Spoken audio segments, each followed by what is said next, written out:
안녕하세요. 손하나의 서재에 오신 걸 환영합니다. 어른이란 다 자란 사람, 다 자라서 자기 일에 책임을 지는 사람을 말합니다. 하지만 우리는 성인이 되어서도 여전히 어른답지 못한 생각과 행동을 합니다. 나이만 먹는다고 어른이라고 할 수 없는 이유죠. 지금보다 괜찮은 어른. 이 책을 읽으면 진짜 어른이 된다는 것이 무엇인지 다시 생각하게 됩니다. 그럼 같이 읽어볼까요?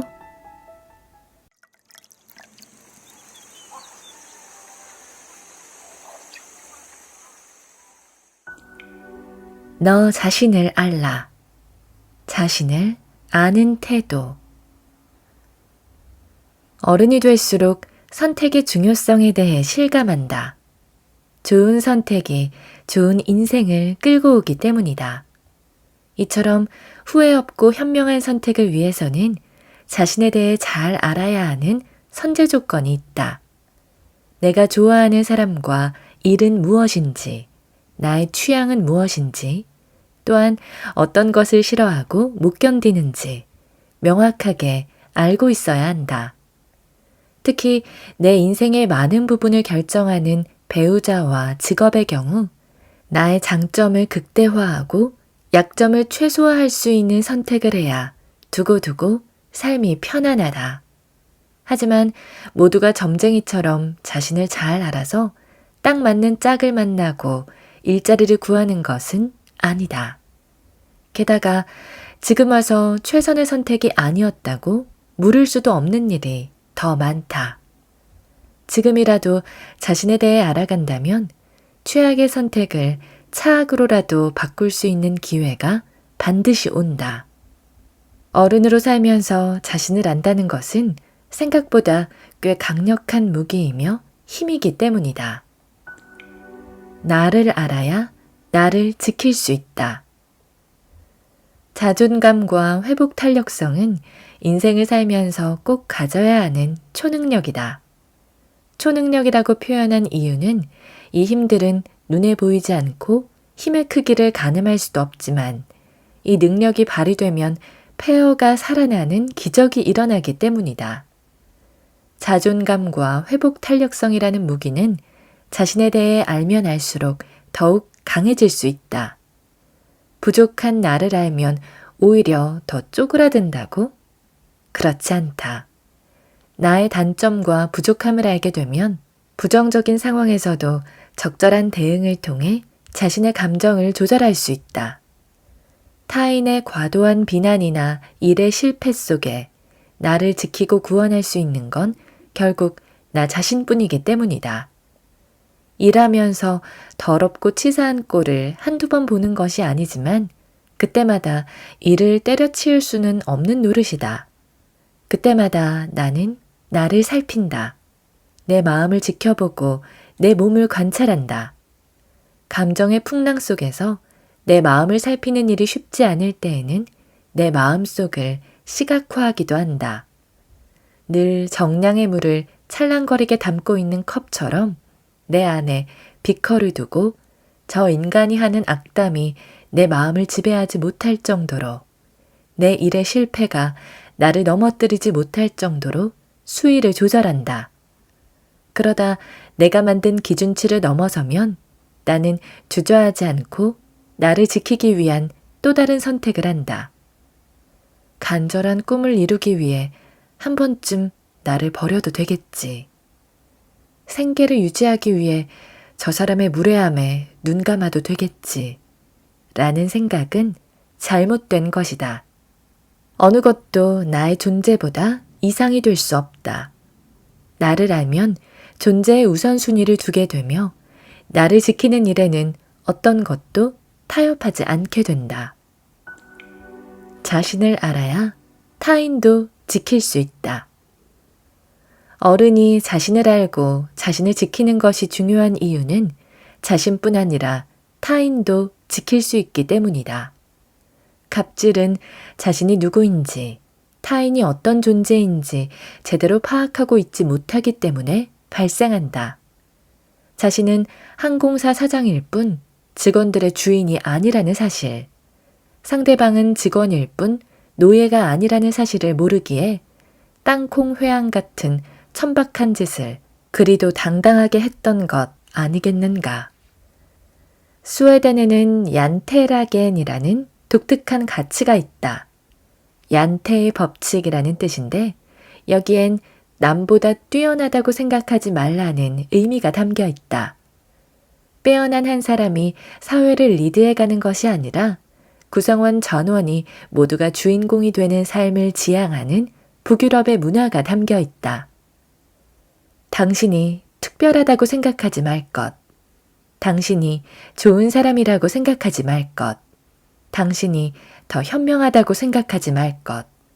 당신이 더 나은 존재라고 상상하지 말 것. 당신이 더 많이 안다고 생각하지 말 것.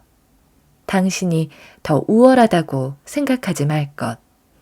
당신이 무엇이든 잘한다고 생각하지 말 것. 우리를 비웃지 말 것. 모두가 당신을 배려해야 한다고 생각하지 말 것. 우리를 가르칠 수 있다고 생각하지 말 것. 나는 이 항목들을 너 자신을 알라라는 문장으로 요약했다. 젊을 때는 나의 장점과 에너지, 취향, 특징에 대해 스스로 잘 알고 최대한 진가를 발휘해야 한다. 나를 긍정하는 일은 건강하고 옳은 방향으로 생을 살 수 있는 원료가 되기 때문이다. 하지만 나이를 먹을수록 나의 단점과 부족함을 알고 최대한 힘을 조율해야 한다. 주제 파악 역시 건강하고 옳은 방향으로 생을 살 수 있도록 하는 원료가 돼준다. 무엇보다 사람들과 어울려 살 수 있는 노년을 허락해준다. 개그맨 정영도는 웃기지 않는 개그맨이라는 비판을 받고 괴로워 무한도전을 하차하려고 했던 적이 있었다. 그런 그가 어느 순간 자신은 웃기지 않은 개그맨임을 인정하게 됐다. 그 후부터 편안한 마음으로 자신의 이야기, 유머를 구사했고 결국 무한도전에서 없어서는 안 될 미친 존재감이 됐다. 개그우먼 김지선은 세바퀴에 출연 중일 때 슬럼프에 빠졌던 경험을 털어놓은 적이 있다. 이경실, 조혜련 등 입담이 대단한 개그우먼들 속에서 자신은 그들만큼 존재감이 없다는 사실 때문에 풀이 죽었는데 그때 이영자 씨가 이렇게 답을 했다고 한다. 너는 국민 며느리여. 넌 웃길 필요가 없어. 우리가 웃기면 넌 그냥 웃어. 그러면 시청자들이 널 보고 웃는겨. 이 말을 듣고 김지선은 세바퀴에서 나만의 역할이 있구나를 깨달았다. 지금 우리 사회를 지배하고 있는 지나친 경쟁과 반목, 냉소와 이기심은 결국 우리가 스스로에 대해 잘 모르기 때문이다. 나의 성품과 가치가 얼마나 뛰어나고 내게 주어진 것이 얼마나 큰지를 모르는 자신과 내가 가진 성품과 능력이 얼마나 보잘것없고 초라한지 모르는 자신이 서로 핥히고 싸워 만든 결과다. 방송국에서 일하고 싶어하는 20대 어른들이 내게 PD가 되는 법, 방송국에 입사하는 법을 물어올 때가 있다. 그런 친구들에게 나는 너는 왜 방송국에 들어가고 싶니? 왜 PD가 되고 싶니? 라는 질문 대신 너는 자신에 대해 잘 아니? 라고 먼저 묻는다. 그러면 그들은 역공을 당한 사람처럼 당황한다. 하고 싶은 일을 찾기 전에 너에 대해서 먼저 알아봐. 어떤 일이어도 상관없어. 다양한 경험을 하다 보면 네가 좋아하는 일과 싫어하는 일이 보일 거야. 그것으로 충분해. 당신이 지금 몇 살이든 자신에 대해 알아가는 것을 포기하지 말기 바란다. 자신이 얼마나 대단하면서 동시에 보잘것없는지 모르겠다면 지금 자신을 알아가는 여정을 떠나라. 그 여행의 끝에는 자신을 화려하게 꾸미지 않아도 되고 자신의 처지보다 과하게 행동할 필요 없는 적당함과 안온함이 기다릴 것이다. 어른다움의 순간, 어른다움을 대하는 태도. 엄마는 학원비를 보낼 때마다 그냥 돈만 보낸 적이 없었다. 꼭 봉투에 돈을 넣고 감사합니다 라고 적어서 나에게 전달했다. 명절 때마다 경비 아저씨들에게 꼭 선물을 했다. 사회생활을 시작한 나에게 경비 노동자나 청소 노동자분들이 너를 평가하는 것이 가장 정확하다며 그분들에게 잘해야 한다고 강조했다. 어릴 때 밥을 남기면 아빠는 쌀 한 톨이 농사꾼들의 땀방울이라며 어느 것 하나 혼자 힘으로 이뤄지는 것은 없다고 하셨다. 식탁에 올라오는 밥과 반찬은 수많은 사람들의 수고의 합임을 가르쳐 주셨다. 8살 때쯤 하늘 가깝게 쓰레기가 쌓여있는 난지도에 데려가 환경의 중요성을 직접 보여줬고 어렵게 사는 달동네에 데리고 가 어려운 사람들의 삶을 직접 보여주기도 했다. 내가 기억하는 나의 부모의 어른다움의 순간이다. 이 시간들은 어떤 교육과정이나 학습기관에서 배울 수 없는 것들로 내 인격의 한 부분을 만들었다. 어른다움이란 어른이 어른으로서 가져야 하는 예의와 겸손, 건강한 관점을 말하며 어른다움의 순간은 이러한 어른의 모습이 발현되는 때를 말한다. 부모님이 내게 알려준 어른다움의 순간 덕에 걷다 보면 쓰레기를 치우는 환경미화 노동자나 패드를 줍는 어르신들이 자주 내 눈에 들어왔다. 그때마다 그분들의 삶의 무게가 너무 무겁지 않기를 기도했다. 조금 더 용기가 나는 추운 겨울날은 맨손에 폐지 수레를 끌고 가시는 할머니께 장갑을 벗어드리기도 했다. 지하철에서 물건을 파는 아저씨나 좌판을 깔고 무언가를 파는 아주머니들이 마음에 자주 남았다. 가끔 지하철에 노숙인이 타서 옆자리에 앉으면 냄새 때문에 다른 사람들은 자리를 비켜도 나는 혹시나 그분이 상처받을까 자리를 지켰다. 청소 여사님만을 위한 남진쇼. 쓰레기 가득했던 난지도가 상암동이 됐고 난지도를 보던 8살 소녀는 상암동 YTN 방송국 건물에서 일하는 라디오 PD가 됐다. 어느 날 우리 층 담당 청소 여사님이 핸드폰으로 음악을 틀고 노래를 흥얼거리며 청소를 하는 모습이 눈에 들어왔다. 그 모습이 얼마나 경쾌한지 청소하시는 모습이 꼭 춤을 추는 듯했다. 퇴근길 엘리베이터 안에서 청소 여사님들이 고된 하루를 보낸 이야기를 하며 까르르 웃는 모습이 영락없는 소녀 같았다. 그녀들에게 삶의 피로보다는 삶의 향기가 느껴졌다. 여사님들께 선물을 해드리고 싶었다. 평균 65세 노동자들을 그들이 일하는 노동의 현장에서 주인공으로 만들어주고 싶었다. 며칠 동안 건물에서 만나는 여사님들마다 누구를 제일 만나보고 싶으세요?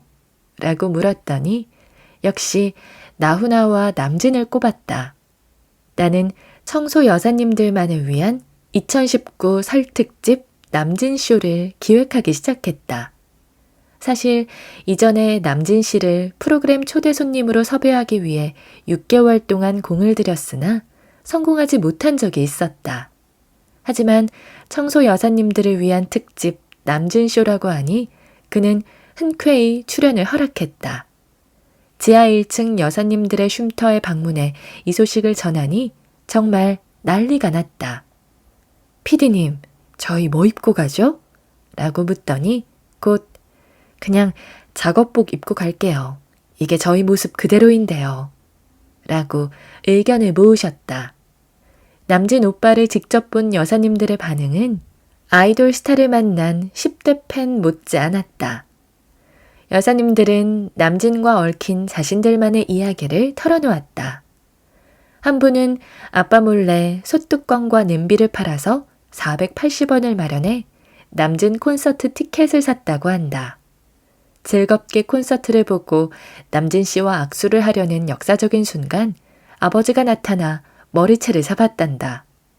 그 고백을 들은 남진 씨는 아버지에게 맞지는 않았는지 걱정하면서도 행복해했다. 남진 씨는 오직 그 자리에 앉은 20명 남짓한 나이 많은 여성 노동자들을 위해 노래를 불렀다. 남진 씨는 한창 전성기였던 때로 여사님들은 소녀 시절로 타임머신을 타고 돌아가 있었다. 땀과 수고의 흔적이 묻은 청소 여사님들의 작업복이 꼭 교복처럼 보였다. 진짜 어른됨의 순간을 보여주는 어른은 몇 년이 흘렀지만 그때 일을 떠올리면 아직도 입가에 미소가 지어지고 어깨가 절로 올라간다. 남진쇼는 내가 어른으로서 한 일 중에서도 대표적인 자랑스러운 일이다. 어떤 내용으로 방송을 준비했었는지는 시간이 지나면 점점 잊혀지겠지만 여사님들보다 내가 더 기뻤다는 사실은 시간이 갈수록 더욱 분명해진다. 그리고 이 일이 나의 어른다움의 순간을 만들어줬음도 분명하다. 뉴스에는 연일 지도층들의 범죄 소식이 지치지도 않고 계속 보도된다. 좋은 학교를 나오고 번듯한 직업을 가진 자들은 직업 윤리도 양심도 없이 남들을 괴롭히고 공동체를 좀먹는다. 어른이랍시고 어른의 책임은커녕 자신이 가진 것들에 비해 최소한의 의무조차 감당하지 못한다. 그래서 나는 YTN 뉴스에 나오는 막말하고 범죄를 저지르는 엘리트들보다 콧노래를 부르며 YTN 건물을 청소하는 청소 노동자들이 진짜 어른이라 생각한다. 그리고 그들이 청소하는 그 시간이 진짜 어른다움을 보여주는 순간이라고 생각한다.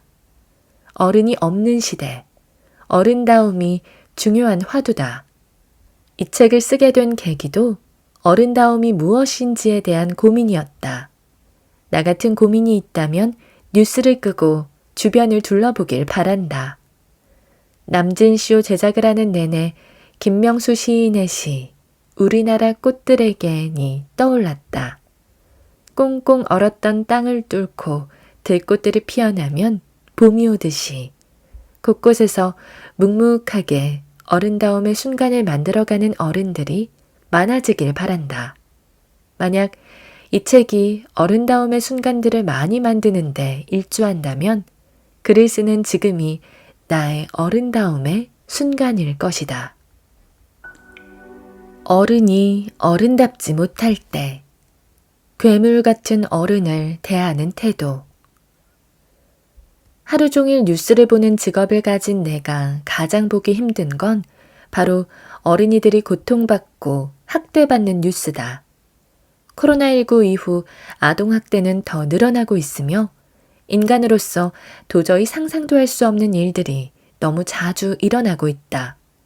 나는 엄마가 되고 길가에 지나가는 꽃 하나도 쉽게 꺾지 못했다. 안도현 시인의 시를 읽고 나서는 뱃속의 알에게 저녁이야, 불 끄고 잘 시간이야 라고 말하는 엄마 꽃게의 절절한 마음이 느껴져 한동안 간장게장을 먹지 못했다. 처음 정인이 사건이 터졌을 때 충격과 분노로 하루하루를 보냈다. 정인이가 학대를 받은 이후 힘없는 모습은 말할 것도 없고 건강할 때 웃는 모습까지도 뉴스에 나오면 고개를 돌렸다. 나의 아이를 보는 것도 힘들었다. 내 아이만 지키는 것으로 어른의 역할을 다했다고 할 수 있을까? 자괴감까지 들었다. 내가 할 수 있는 일이라곤 정인이 계모의 살인죄 적용을 위해 판사에게 진정서를 쓰는 것뿐이었다. 존경하는 재판관님, 최근 방영한 드라마 스위트홈의 마지막은 괴물로 변한 아이를 어른이 온몸으로 껴안으며 괜찮다, 괜찮아, 네 잘못이 아니다 라고 말하는 장면입니다. 어른은 그래야 합니다. 목숨을 걸고 아이를 구하고 지켜야 합니다. 학대하고 죽이는 어른은 사람이 아닙니다. 정인이를 죽인 어른을 엄벌하지 않으면 괴물 같은 어른이 계속 나올 겁니다. 그러면 아이들은 죽거나 괴물이 될 것입니다. 재판장님의 지혜롭고 정의로운 판결이 괴물을 막을 수 있습니다. 수많은 어른들의 청원, 그리고 그 어른들의 아이들을 지켜주세요. 부탁드립니다. 학대받는 아이들의 뉴스뿐 아니라 소년범들의 범죄 뉴스를 들을 때도 마음이 무너진다. 괴물로 변해버린 소년범들 사연 속에는 뉴스에서는 말하지 않은 사실, 아이들을 학대한 더 괴물 같은 어른들이 숨어 있다. 그런데도 아무도 내 탓이다 라고 말하고 책임지는 어른은 없다. 최근 몇 년 동안 해외 콘텐츠에는 그동안 소외됐던 흑인, 동양인, 여성들의 등장이 빈번해지고 있고 대한민국 콘텐츠에는 어른의 의무가 자주 강조된다. 세월호 참사 이후부터가 아닌가 싶다. 어른들은 돈을 아끼기 위해 갑판에 기준 이상의 무게를 실었고 평형수를 빼버렸고 화물을 단단히 묶지 않았다. 승객을 버리고 탈출한 어른도 있었다. 인명구조에 최선을 다하라고만 명령한 대통령이 있었고 무책임한 구조 담당자들이 있었다. 단식하는 유족을 희롱하는 어른들이 있었고 세월호를 정치화시켜 이용한 어른들이 있었다. 어른답지 않은 어른들이 결국 아이들을 죽였다. 가습기 살균제 사태는 어떤가? 독성 강한 가습기 살균제로 산모, 영유아들이 사망하거나 폐질환에 걸렸지만 죄를 제대로 물어 책임을 묻는 어른도 책임을 지는 어른도 없다. 그래서 우리는 아이를 구하고 보살피는 너무나 당연한 어른의 의무를 여러 콘텐츠를 통해 반복하고 또 반복하면서 학습하고 있다. 한 존재가 다른 존재에게 해줄 수 있는 것들. 30만 부 이상 팔린 동화, 제21회 문학동네 어린이 문학상 대상을 받은 소설 긴긴 밤에는 세상의 마지막 하나 남은 흰바위 콧불소 노든이 나온다. 노든은 유일한 콧불소로 태어나자마자 코끼리 고아원에 입소한다. 나이가 들어 고아원 밖으로 나가야 하는 노든은 두려웠지만 너는 이미 훌륭한 코끼리이니 이제 훌륭한 콧불소가 되는 일만 남았다는 어른 코끼리의 격려에 힘입어 세상에 나온다. 부모의 품을 떠나 밖으로 나온 생명체라면 누구나 그러하듯 노든을 기다리는 건 시련뿐이었다. 사냥꾼들에 의해 아내와 딸을 잃었고 영혼의 친구 앙가부까지 먼저 보낸다. 이제는 정말 세상을 살아야 할 어떤 이유도 없는 노든에게 존재를 알 수 없는 알이 나타난다.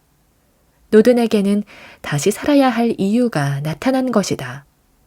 마침내 어린 펭귄이 태어나고 펭귄을 바다에 안전하게 보내기 위해 노든은 펭귄을 필사적으로 지키며 긴긴 밤을 보낸다.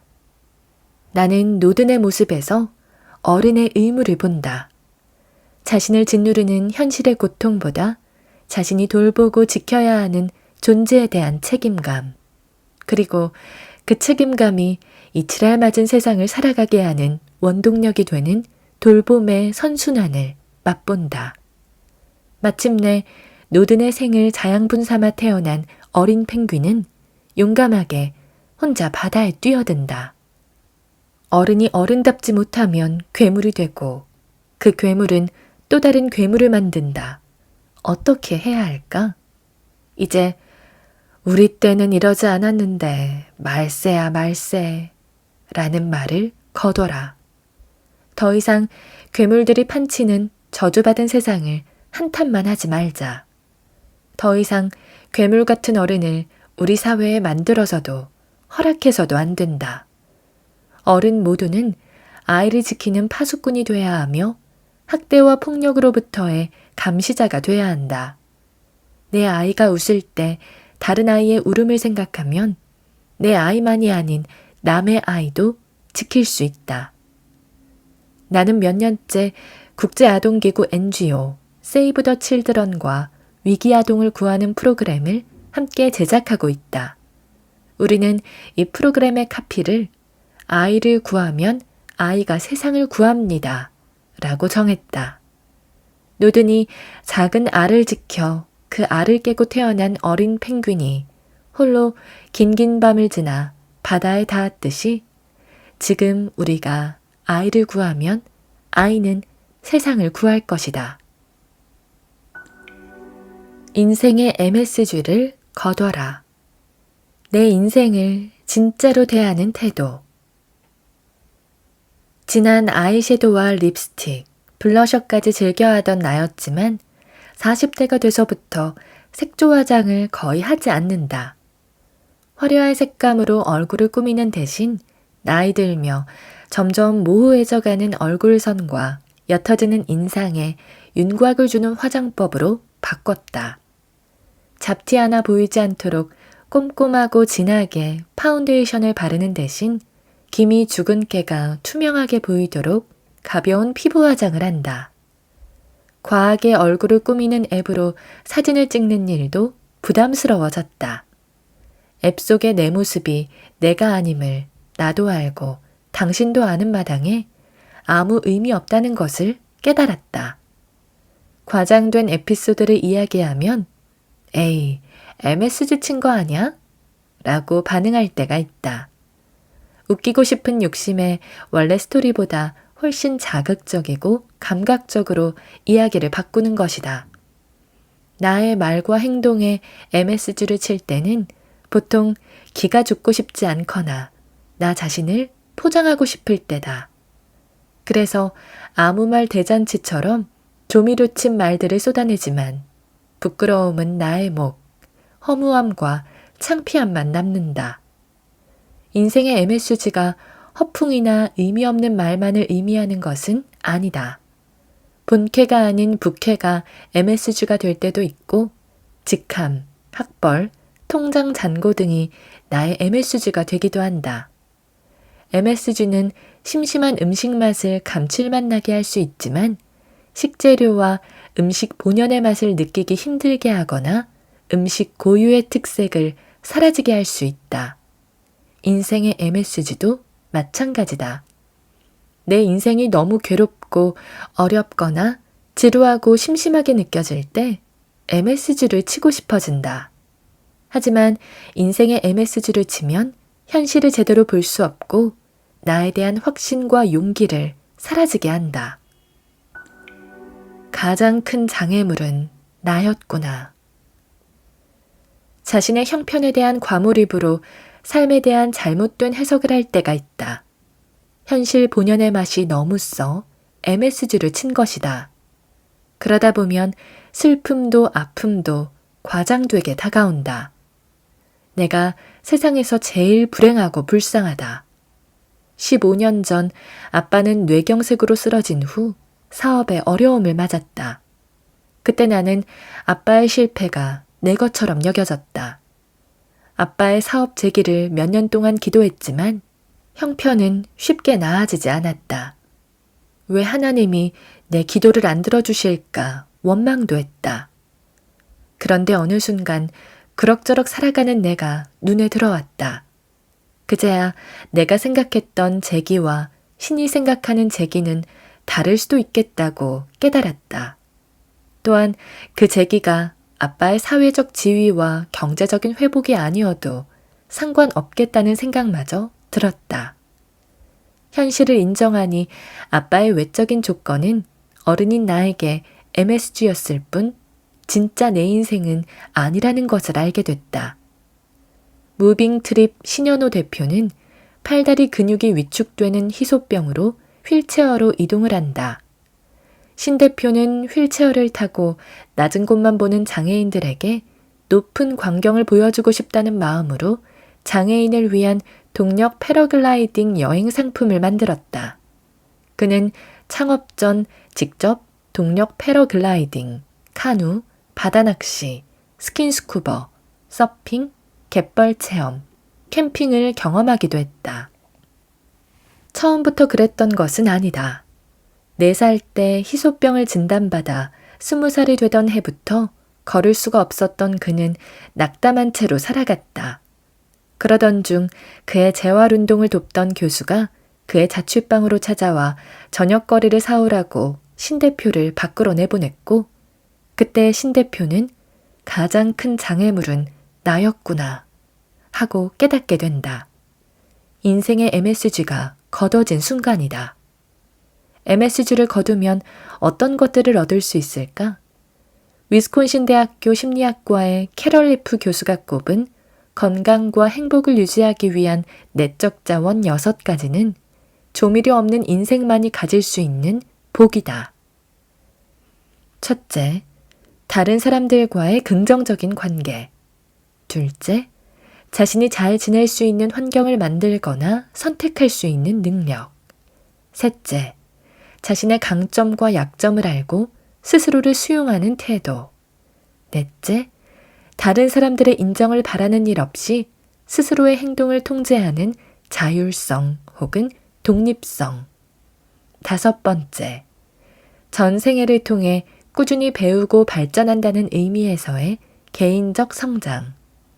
여섯 번째, 상황이 극히 안 좋을 때에도 일상에서 의미를 추구하는 태도, 삶에 대한 열정과 방향성.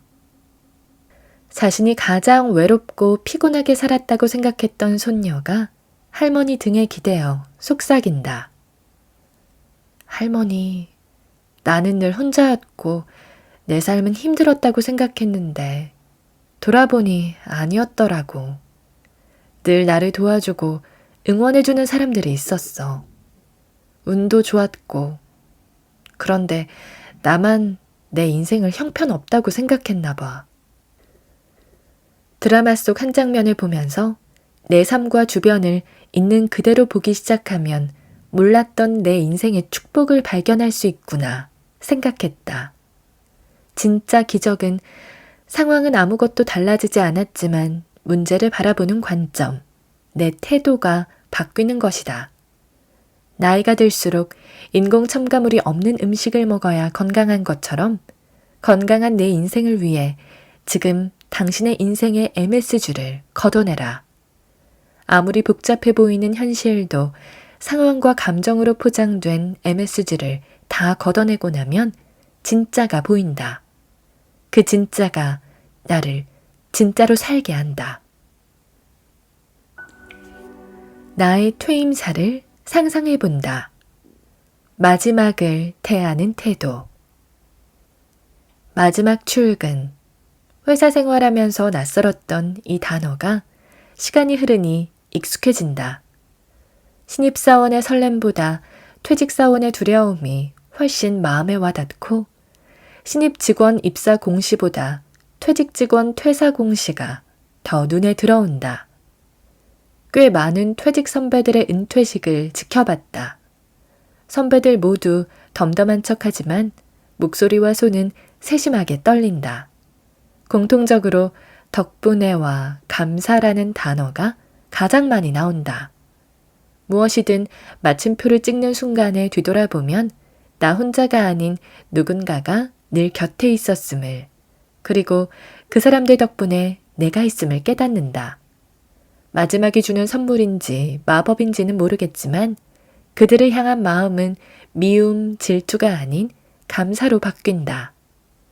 꽃잎이 피고 지는 일이 동시에 일어나던 어느 봄날, 좋아하고 존경하던 선배가 퇴직을 했다. 그 선배의 퇴임사가 두고두고 마음에 남는다. 나는 이 퇴임사에서 마지막을 대하는 태도에 2가지 중요한 문장을 발견했다. 퇴임합니다. 30대, 40대, 50대. 시간의 모래밭에서 오아시스 같은 사람들을 만났습니다. 진심으로 감사드립니다. 부분적으로 불편했지만 전체적으로 행복했습니다. 덕분입니다. 흔들릴 때마다 큰 힘이 돼주셔서 진심으로 고맙습니다. 산 같은 믿음 늘 잊지 않겠습니다. 인생 2라운드 지금까지 살아온 것처럼 앞으로도 그렇게 살아가겠습니다.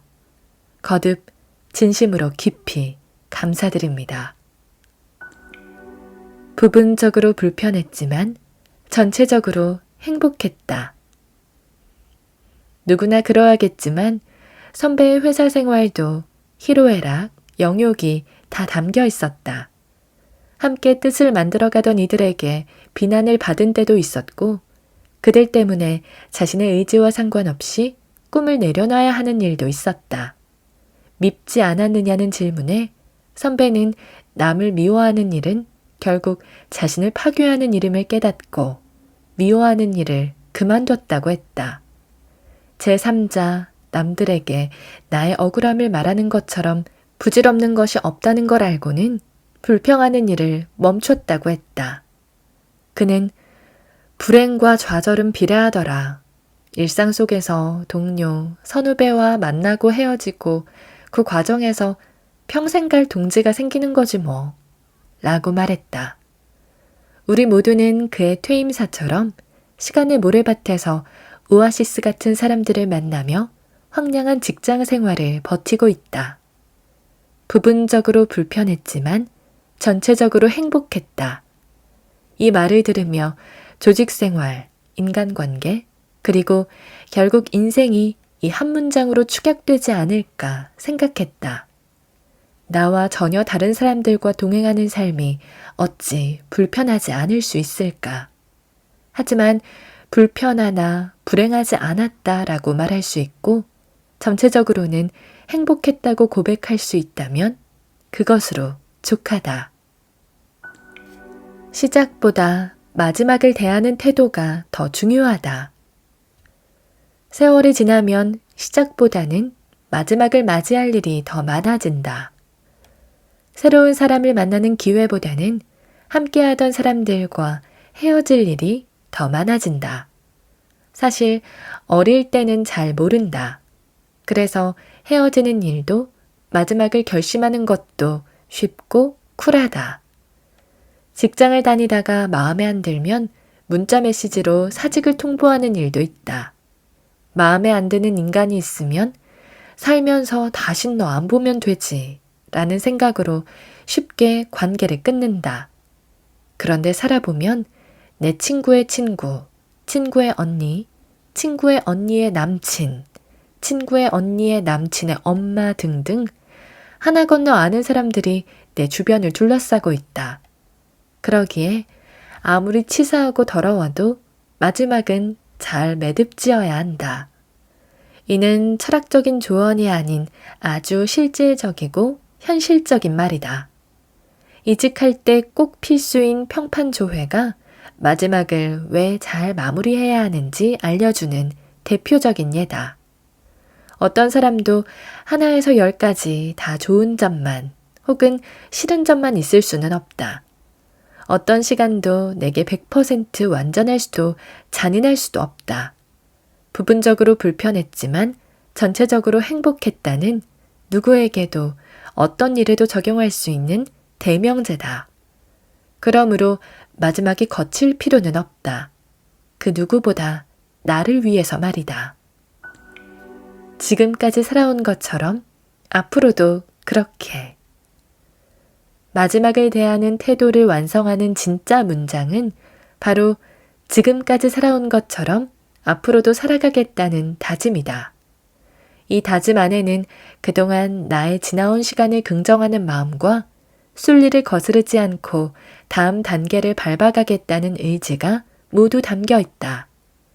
20대를 민주화 운동으로 보내고 30, 40대는 원치 않는 망명생활로 프랑스에서 택시기사를 한 홍세화 선생은 50이 넘어 한국에 귀국한다. 그 당시 이 같은 경력이라면 그는 정치인으로 충분히 주류권에 편입할 수 있었지만 홍세화는 아웃사이더의 삶을 자처한다. 왜냐하면 늘 아웃사이더로 살았기 때문이다. 홍세화는 사병은 나이를 먹어도 사병으로 남는다며 자신은 끝까지 사병으로 현장에 남아있겠다고 다짐하고 70을 훌쩍 넘긴 지금도 활동가로 산다. 언젠가 그가 자신의 삶을 돌아보며 피폐해졌으되 굴절되지 않았으니 얼마나 다행인가 라고 평가하는 모습을 보며 살아온 대로 남은 삶을 살고 있는 사람만이 할 수 있는 말이라 생각했다. 살면 살수록 한결같이 산다는 것의 가치가 더욱 빛나게 다가온다. 변화 많은 세상과 변수 많은 인생 속에서 처음 먹은 마음가짐과 태도를 가지고 산다는 것은 얼마나 가치 있고 어려운 일인가. 27년간 이주민을 돌보는 사역을 한 목사님은 내게 영성이 대체 무엇인가 라는 고민 끝에 영성은 변하지 않음, 한결같음이라 결론을 내렸다고 했다. 지금까지 살아온 것처럼 앞으로도 살아가겠다는 문장을 퇴임사로 남긴 선배 역시 언론인으로서의 정체성을 지키며 살고 있다. 대선철에 그의 이름 석자가 필요하다는 곳에 이름을 빌려주지도 않았으며 기웃거리지도 않았다. 손녀를 돌보고 꾸준히 해오던 블로그에 계속 글을 올리며 일상을 보내고 언론인을 꿈꾸는 학생들에게 그동안의 경험을 흘려보내주는 선생의 역할과 함께 공정한 선거가 왜 중요한지 유튜브로 교육 영상을 찍는 등 자신의 궤적 안에서의 걸음을 걸어가고 있다. 소박하고 자연스러운 선배의 현재 모습이 언론인으로서 화려한 조명을 받던 시절보다 더 빛나 보이는 건 그의 마지막을 대하는 태도 때문이 아닐까. 나의 퇴임사도 생각해 봐야겠다. 죽음을 생각하는 것은 이롭다. 죽음을 대하는 태도. 드라마 도깨비에서 공유는 죽는 게 소원이다. 혼자 몇천 년을 살면서 사랑하는 사람들의 죽음을 지켜보는 일은 홀로 남은 자에게는 저주다. 나이가 들수록 TV나 책에서 나오는 누군가의 죽음을 지켜보는 일이 어렵다. 더 이상 남의 이야기가 아니라는 것을 알기 때문이다. 결혼식 초대장보다 부은 문자가 더 많아지면 나이가 드는 거라더니 정말 하루가 멀다 하고 누군가의 부모님이나 당사자의 별세 소식이 들려온다. 떠나는 인생들을 보며 죽음에 대해 생각한다. 나의 죽음을 관찰해야 한다. 36살 때 나와 동갑내기 의사가 자신의 죽음을 기록한 책 숨결이 바람될 때를 읽었다. 이 책은 내게 죽음은 숨이 끊어지는 생물학적인 현상을 넘어 내 이야기를 더 이상 써갈 수 없는 철학적이고 문학적인 현상이라는 것을 말해줬다. 저자 폴은 온몸에 암세포가 다 퍼져 있는 상황에서도 마지막 7년차 레지던트 생활을 해냈다. 그동안 죽음을 의학적으로만 다루던 폴은 의사의 본질을 깨닫는다. 의사의 의무는 죽음을 멈추거나 환자에게 예전의 삶을 돌려주는 것이 아니라 삶이 무너져버린 환자와 그 가족들이 다시 일어나 자신들이 처한 실존적 상황을 마주보고 이해할 수 있을 때까지 돕는 것이라고 재정의한다. 이렇게 의사이자 말기 암 환자인 폴은 죽음을 결과가 아닌 인생의 과정으로 받아들이고 그 과정을 잘 보내는 것이 잘 죽는 이름을 깨닫고 책을 쓴 것이다. 김지수 작가는 이어령의 마지막 수업을 쓰면서 죽어가는 이어령보다 죽어가는 이어령을 바라보는 이어령을 더 많이 발견할 수 있었다고 회고했다. 자신의 죽음을 관찰하며 사유하는 사람은 내가 왜 살았는지, 나의 일의 본령이 무엇인지 깨달을 수 있다. 그러면서 부대끼면서가 아니라 여유 있게 자신의 마지막도 맞이할 수 있다. 죽음 이후의 삶도 이어질 수 있다. 폴에게 죽음을 관찰하는 자가 누리는 깨달음을 배웠다면 고 임세원 교수의 죽음은 나에게 죽음 이후에도 삶이 이어질 수 있다는 기적을 보여줬다.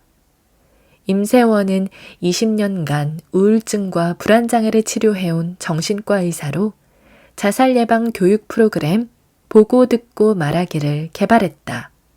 그는 2018년 12월 31일 자신의 환자에게 불의의 사고를 당했다. 한 해의 마지막 날인 사고 당일 진료가 일찍 끝났지만 임세원은 기꺼이 환자를 맞이했다. 그리고 극심한 조현병을 앓던 환자는 임세원에게 칼을 휘둘렀고 이 과정에서 충분히 자신의 몸을 피할 수 있음에도 그는 동료를 먼저 피신시켰다. 분노와 절망이 가득한 이 사건 속에서 가장 큰 피해자는 임 교수의 가족들이었다. 하지만 가족들의 태도는 모두를 놀라게 했다. 장례식 마지막 날 임세원 교수의 가족들은 이번 사건으로 의료진들이 안전한 환경에서 진료할 수 있는 환경을 만들어줄 것과 마음 아픈 사람들이 진료를 받지 못하는 일이 없기를 간절히 바란다는 성명을 냈다. 이후 가족들은 조의금으로 임세원 재단을 만들어 남편과 아버지가 꿈꾸는 세상을 만들기 위해 노력하고 있다. 자신들의 절망과 슬픔보다 고인의 삶의 목적과 행적을 더 깊게 생각했기에 이런 결정을 내릴 수 있었다. 무엇보다도 그것이 나의 아들, 남편, 아버지 임세원을 계속 살게 할 수 있다는 것을 믿었기 때문에 할 수 있는 결단이었다. 이처럼 임세원 교수는 육신의 죽음을 맞이했지만 지금도 그의 정신은 살아있다. 그러기 위해서는 결국 살아남은 자들이 이 일들을 해야 한다. 임 교수는 생전에 SNS에서 도저히 사실이라고 믿기지 않는 상황에 심각한 환자들이 올 때면 다른 의사도 많은데 하필 나에게 왔을까라며 원망스럽기도 했지만 이것이 나의 일이라고 되뇌면서 치유의 여정을 함께한다고 썼다. 임세원의 죽음이 없었다면 더없이 좋았겠지만 남은 사람들이 그의 죽음을 삶으로 바꿔가는 일을 하고 있다. 이 일은 바로 임세원이 포기하지 않았던 치유의 여정과 꼭 닮았다. 구차하지만 빛나는 인생. 어른이라면 죽음에 대해 진지하게 성찰하고 고민해야 하며 죽음에 대한 자신만의 철학이 있어야 한다. 나는 사후세계와 부활을 믿는 기독교인이지만 죽음에 대한 신앙적인 측면만 고민하고 싶지 않다. 죽음의 가치, 효능, 의미 등 다각도의 관찰과 고민을 하고 싶다. 최근 사랑하는 친구가 암을 선고받고 받아들이고 이겨내는 과정을 옆에서 지켜본 적이 있다. 내가 아는 누구보다도 자신과 타인, 그리고 모든 인생을 긍정하던 지영은 갑자기 찾아온 죽음의 두려움에 당당하게 맞서 병마와 싸웠다. 암 선고를 받은 당일 서점에 달려가 관련 책을 사서 공부했고 항암 치료에만 몸을 맡기지 않고 자연 치유와 대사 치료 등 자신의 몸에 생기를 넣을 수 있는 여러 방안을 연구하고 실천했다.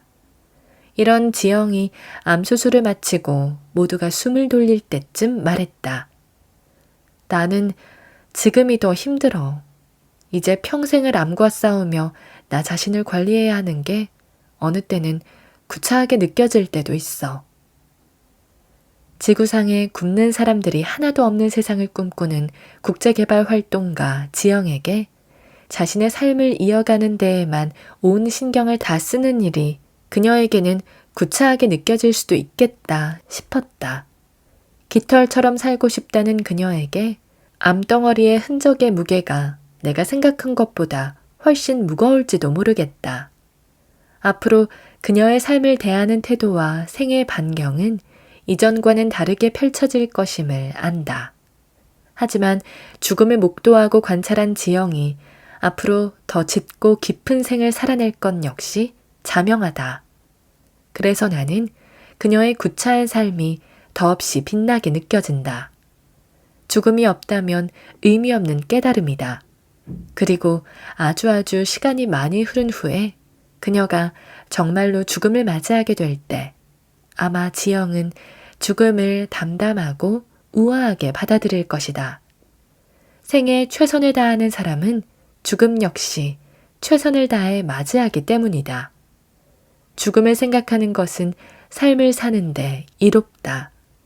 죽어보지 못했으니 이미 죽음을 준비해본 경험이 있거나 의미 있는 죽음으로 현재를 살고 있는 사람들의 인생을 관찰하자.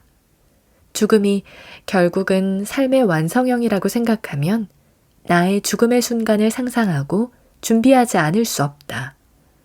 어느 순간 떨어지는 꽃잎도 꽃이었음을 깨닫는 순간부터 화창하게 핀 봄꽃을 보며 떨어지는 꽃잎을 먼저 생각하게 됐다. 생보다는 죽음을 먼저 생각하게 되는 것. 나이가 들수록 어른이 꼭 가져야 하는 태도다. 오늘 저와 함께한 시간 어떠셨나요? 편안한 시간이 되었길 바라며 또 들러주시길 기다리겠습니다. 그럼 잘 자요.